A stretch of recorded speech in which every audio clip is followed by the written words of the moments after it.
Okay, so I started with my country one. I'm doing a country and a thing. Of course, since these are like a dime a dozen, that I know I keep getting in the what should we call it? Good workshop thing. I decided just to put this in here because it's small enough and it's and it's yeah.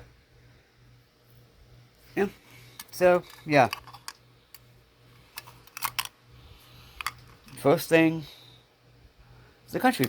So I know, I'm gonna probably put some duct tape on this too. What I'll end up doing is putting duct tape around all these, just because duct tape is useful. And I have like a crap ton of it.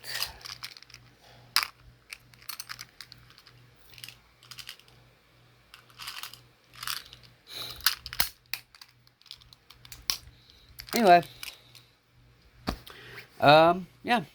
The city, I have no idea what I'm gonna put in here. Put into that one. But yeah.